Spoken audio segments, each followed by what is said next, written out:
الحمد للہ وکفا وسلام علی عبادہ الذین اصطفیٰ اما بعد۔ محترم سامعین، آج میں آپ کی خدمت میں 8ویں پارے کا خلاصہ پیش کر رہا ہوں۔ اعوذ باللہ من الشیطان الرجیم، بسم اللہ الرحمن الرحیم۔ وَلَوْ أَنَّنَا نَزَّلْنَا إِلَيْهِمُ الْمَلَائِكَةَ وَكَلَّمَهُمُ الْمَوْتَى وَحَشَرْنَا عَلَيْهِمْ كُلَّ شَيْءٍ قُبُلًا مَا كَانُوا لِيُؤْمِنُوا۔ 7ویں پارے کے اخیر میں تھا کہ مشرکین اللہ کے نبی صلی اللہ علیہ وسلم سے اپنی پسند اور مرضی کے معجزات طلب کرتے تھے۔ یہاں بیان کیا اگر ان کے فرمائشی معجزات کو پورا کرنے کے لیے آسمان سے ہم فرشتے بھی اتار دیں اور مردے ان سے کلام کرنے لگے، یہ پھر بھی اپنی ہٹ درمی اور ضد کی وجہ سے ایمان نہیں لائیں گے۔ وَكَذَلِكَ جَعَلْنَا لِكُلِّ نَبِيٍّ عَدُوًّا شَيَاطِينَ الْإِنسِ وَالْجِنِّ يُوحِي بَعْضُهُمْ إِلَى بَعْضٍ زُخْرُفَ الْقَوْلِ غُرُورًا۔ اللہ تعالیٰ نے اپنے نبی صلی اللہ علیہ وسلم کو تسلی دی کہ ان کی دشمنی سے آپ پریشان نہ ہو۔ پہلے انبیاء کرام علیہ السلام کے ساتھ بھی ایسا ہوتا رہا ہے کہ انسان اور جنات ان کے دشمن ہوا کرتے تھے جو ان کے خلاف سازشیں کرتے تھے، لہٰذا آپ کے راستے میں بھی رکاوٹیں ڈالی جائے گی، دشمن بھی ہوں گے، لیکن آپ کو پریشان ہونے کی کوئی ضرورت نہیں ہے۔ أَوَمَنْ كَانَ مَيْتًا فَأَحْيَيْنَاهُ وَجَعَلْنَا لَهُ نُورًا يَمْشِي بِهِ فِي النَّاسِ كَمَنْ مَثَلُهُ فِي الظُّلُمَاتِ لَيْسَ بِخَارِجٍ مِنْهَا۔ یہاں پر اللہ تبارک و تعالیٰ نے کفار اور ایمان والوں کی حالت کو مثال دے کر سمجھایا ہے کہ مومن اور کافر کی مثال ایسے ہے جیسے زندہ اور مردہ، ایمان اور کفر کی مثال ایسے ہے جیسے روشنی اور اندھیرا۔ یا معشر الجن والانس الم یأتکم رسل منکم یقصون علیکم آیاتی وینذرونکم لقاء یومکم ھذا۔ میدان محشر میں اللہ تعالیٰ انسانوں اور جناتوں سے پوچھیں گے جنہوں نے نافرمانی کی تھی، کیا تمہارے پاس میرے رسول نہیں پہنچے تھے جو تمہیں میری آیات پڑھ پڑھ کر سناتے تھے اور تمہیں ملاقات کے دین سے، آخرت کے دین سے، حشر کے میدان سے ڈراتے تھے؟ وہ اس وقت رسولوں کے آنے اور اپنے کفر اور نافرمانی کا اعتراف کریں گے۔ وہ کہیں گے کہ ہمارے پاس رسول بھی آئے تھے، وہ انہوں نے کفر کیا تھا، اس کا بھی اعتراف کریں گے، انہوں نے اللہ تبارک و تعالیٰ کی نافرمانی کی تھی، اس کا بھی وہ اقرار کریں گے۔ وَجَعَلُوا لِلَّهِ مِمَّا ذَرَأَ مِنَ الْحَرْثِ وَالْأَنْعَامِ نَصِيبًا فَقَالُوا هَذَا لِلَّهِ بِزَعْمِهِمْ وَهَذَا لِشُرَكَائِنَا۔ مشرکین کھیتی اور جانوروں میں جو پیداوار ہوتی اپنے خیال کے مطابق اس میں سے ایک حصہ اللہ تعالیٰ کے لیے رکھتے تھے اور ایک حصہ بتوں کے لیے۔ اللہ تعالیٰ کے حصے کو مساکین، فقراء میں تقسیم کر دیتے اور بتوں کے حصے کو بت کھانے کے جو مجاور ہوتے تھے، جو اس کے رکھوالے ہوتے تھے، ان پر خرچ کرتے تھے۔ حالانکہ سب کچھ اللہ تبارک و تعالیٰ کا پیدا کیا ہوا ہے، حقیقت میں بھی اسی کا ہے۔ یہاں مشرکین کے غلط عقائد اور ان کی گمراہی کو بیان کیا ہے۔ وَكَذَلِكَ زَيَّنَ لِكَثِيرٍ مِّنَ الْمُشْرِكِينَ قَتْلَ أَوْلَادِهِمْ شُرَكَاؤُهُمْ۔ یہاں سے لے کر کئی آیات تک مشرکین کی جو جاہلانہ رسوم ہے اس کو بیان کیا گیا ہے۔ اس میں سے چند ایک یہ ہے، نمبر 1، وہ لوگ بیٹیوں کو قتل کرتے تھے۔ بیٹیوں کا قتل کرنا، اگر یہ بیٹیاں نہ ہوتی تو یہ کیسے پیدا ہوتے، آگے اولاد ان کی کیسے چلتی؟ پھر جانوروں کو بتوں کے نام پر چھوڑ دیتے تھے۔ جن جانوروں کو بتوں کے نام پر چھوڑتے ان پر سواری نہیں کرتے تھے، اس پر بوجھ نہیں اٹھاتے تھے اور اس کو حرام سمجھتے تھے۔ اور بعض جانوروں کا دودھ مردوں کے لیے وہ حلال سمجھتے تھے لیکن عورتوں کے لیے اس کو یعنی حرام سمجھتے تھے۔ 8 أزواج من الضأن 2 ومن المعز 2 قل الذكرين حرم أم الأنثيين أم اشتملت عليه أرحام الأنثيين۔ اللہ تعالیٰ نے 8 قسم کے حلال جانور، بھیڑ، بکری، اونٹ، گائے، بھینس، نر اور مادہ کا ذکر کیا ہے۔ مشرکین نے اپنی طرف سے کچھ مخصوص جانوروں کو حرام کر دیا تھا۔ ان کی تردید کرتے ہوئے اللہ تبارک و تعالیٰ نے فرمایا کیا ان کی تحریم، ان کو حرام اللہ تبارک و تعالیٰ نے کیا ہے؟ دلیل سے بتاؤ اگر تم اپنے کلام میں سچے ہو۔ کیا تم اس وقت حاضر تھے جب اللہ تبارک و تعالیٰ ان کو حرام کر رہے تھے یا ان کو حلال کا حکم یعنی حلال کر رہے تھے؟ حرام اور حلال کو اللہ تبارک و تعالیٰ بیان فرما رہے تھے۔ ظاہر ہے نہ تو ان کے پاس کوئی دلیل ہے اور نہیں یہ لوگ اس وقت وہاں پر حاضر تھے۔ پھر ان مشرکین سے بڑا ظالم اور کاذب کون ہوگا؟ یہ لوگ اللہ تبارک و تعالیٰ پر جھوٹ بولتے ہیں اور اللہ تعالیٰ ظالموں کو ہدایت نہیں دیتے ہیں۔ قل لا أجد فيما أوحي إلي محرما على طاعم يطعمه إلا أن يكون ميتة أو دما مسفوحا أو لحم خنزير مشرکین کی طرف سے بعض چیزوں کو خود ہی حلال اور بعض کو حرام کہنے کی تردید کرتے ہوئے ان کو سمجھایا کسی چیز کو حلال یا حرام قرار دینا یہ صرف اور صرف اللہ تبارک و تعالیٰ کا کام ہے۔ جن چیزوں کو اللہ تعالیٰ نے حلال کر دیا ہے انہیں حلال سمجھے، اور جن چیزوں کو اللہ تبارک و تعالیٰ نے حرام کر دیا ہے ان کو حرام سمجھے۔ مثلا اللہ تبارک و تعالیٰ نے یہاں 4 چیزوں کو حرام قرار دیا ہے: مردار، بہنے والا خون، خنزیر کا گوشت اور غیر اللہ کے نام پر ذبح کیا ہوا جانور۔ قل تعالوا اتل ما حرم ربکم علیکم الا تشرکوا به شیئا وبالوالدین احسانا۔ دین کا خلاصہ 2 چیزیں ہیں، نمبر 1 اوامر، نمبر 2 نواہی۔ اوامر پر ہمیں عمل کرنا ہے اور نواہی سے ہمیں بچنا ہے۔ جن چیزوں کو ہمیں اللہ تبارک و تعالیٰ نے کرنے کا کہا ہے اس کو ہمیں کرنا ہے، اور جن چیزوں سے اللہ نے ہمیں منع کر دیا ہے، روک دیا ہے، اس سے ہمیں رک جانا ہے۔ یہاں اللہ تبارک و تعالیٰ نے اوامر اور نواہی میں سے، یعنی کرنے کے کام اور نہ کرنے کے جو کام ہے، جن سے رکنا ہے، ان 10 چیزوں کو اللہ نے یہاں پر بیان کیا ہے، اور ہمیں بھی ان چیزوں کا بہت زیادہ خیال رکھنا چاہیے۔ اللہ تعالیٰ کے ساتھ کسی کو شریک نہ ٹھہرانا، اپنے والدین کے ساتھ اچھا سلوک کرنا، اپنی اولاد کو رزق کے ڈر سے قتل نہ کرنا۔ بعض ہمارے یہاں پر ہوتا ہے کہ پہلے زمانے میں بھی ایسا ہوتا تھا کہ لوگ اپنی اولاد کو اس وجہ سے قتل کر دیتے تھے کہ ان کو کھلائیں گے کیا، تو اپنی اولاد کو رزق کے خدشے کی وجہ سے قتل نہ کرنا، بے حیائی اور ہر قسم کے برے کام سے بچنا، کسی بے گناہ آدمی کو ناحق قتل نہ کرنا، یتیم بچوں کے مال میں بطور خاص ناجائز تصرف نہ کرنا، ناپ تول میں کمی نہ کرنا، عدل و انصاف کرنا، اللہ تعالیٰ کے عہد کو پورا کرنا، صرف اور صرف صراط مستقیم پر چلنا۔ پھر اللہ تبارک و تعالیٰ کے رحم و کرم کو بتایا جا رہا ہے، من جاء بالحسنۃ فلہ 10 امثالها ومن جاء بالسیئۃ فلا یجزى الا مثلها۔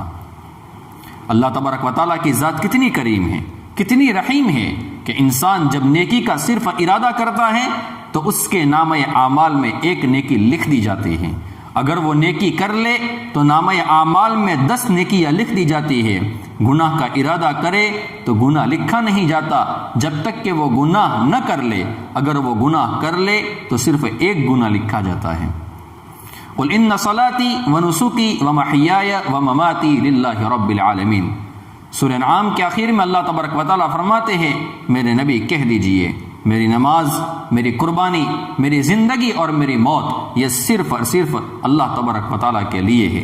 تمام چیزوں کے اللہ تعالیٰ مالک ہیں اور ہم مملوک ہیں، اس لیے انسان کا دل، دماغ، ہاتھ، پاؤں، زبان، آنکھ، کان، الغرض ہر چیز اللہ رب العزت کی اطاعت کے لیے استعمال ہو، اور اللہ تبارک و تعالیٰ کی مرضی کے خلاف ہرگز استعمال نہ ہو۔ پھر اللہ تبارک و تعالیٰ نے سورۃ الاعراف کو شروع کیا۔ اعراف یہ حد فاصل کو کہتے ہیں، اور حد فاصل اور دیوار کو کہتے ہیں، چونکہ سورہ اعراف کی آیت نمبر 48 میں اللہ تبارک و تعالیٰ نے اصحاب الاعراف کا ذکر کیا ہے، جو دیوار پر بیٹھ کر اہل جنت اور اہل جہنم کو دیکھ رہے ہوں گے، اس لیے اس سورت کا نام سورۃ الاعراف رکھا گیا ہے۔ اور اس کے اندر اللہ تبارک و تعالیٰ نے جو مضامین بیان کیے ہیں، آخرت ہے، رسالت ہے اور توحید کو اللہ تبارک و تعالیٰ نے بیان کیا ہے۔ کتاب انزل الیک فلا یکن فی صدرک حرج منہ لتنذر بہ وذکری للمؤمنین۔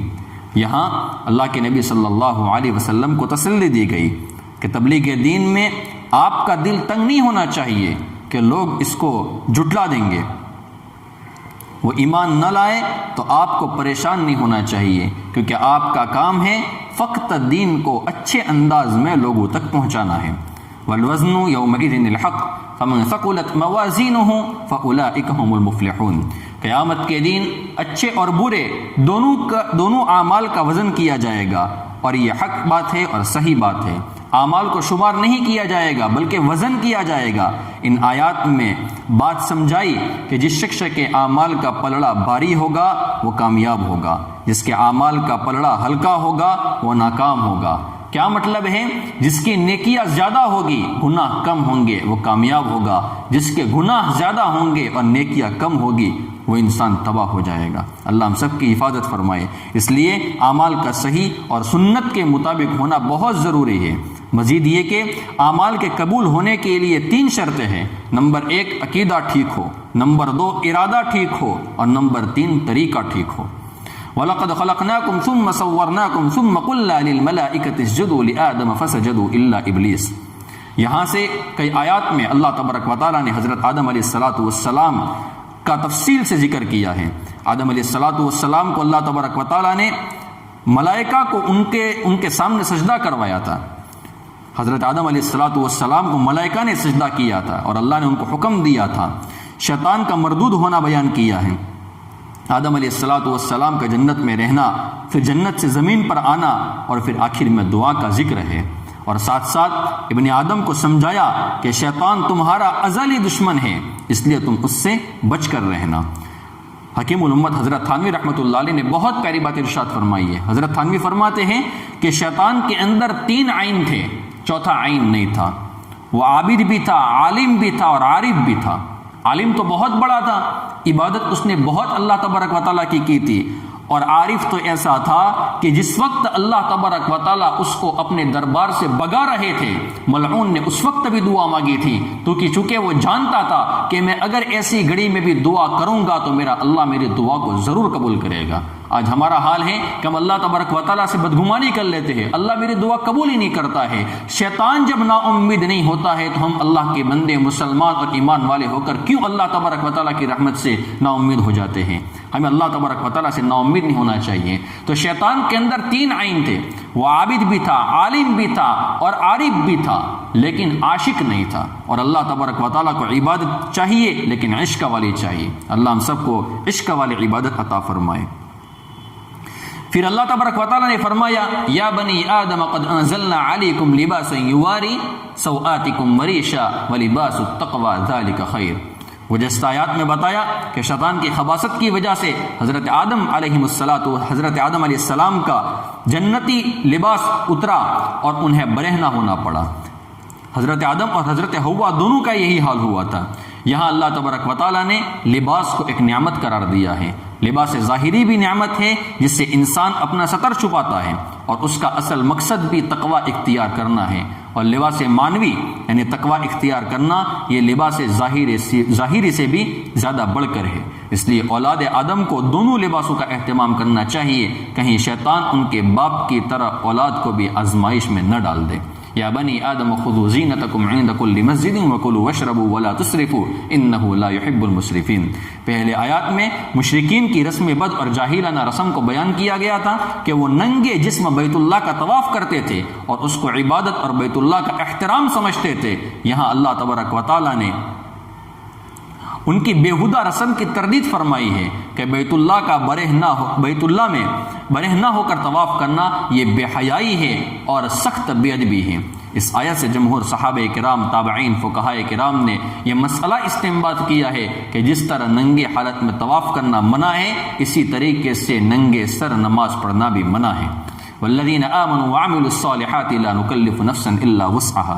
اللہ تعالیٰ نے دین کے بارے میں فرمایا یہ ایسا بہترین دین ہے کہ اس میں اسی چیز کا حکم دیا گیا ہے جو انسان کی طاقت میں ہے۔ ہمت سے جو بڑھ جائے اس کا اللہ تبارک و تعالیٰ حکم ہی نہیں دیتے، بلکہ جتنا برداشت ہو سکے اسی کا حکم دیتے ہیں۔ ایک ہے کسی چیز کا ناممکن ہونا، برداشت سے باہر ہونا، اور ایک ہے کسی چیز کا مشکل ہونا۔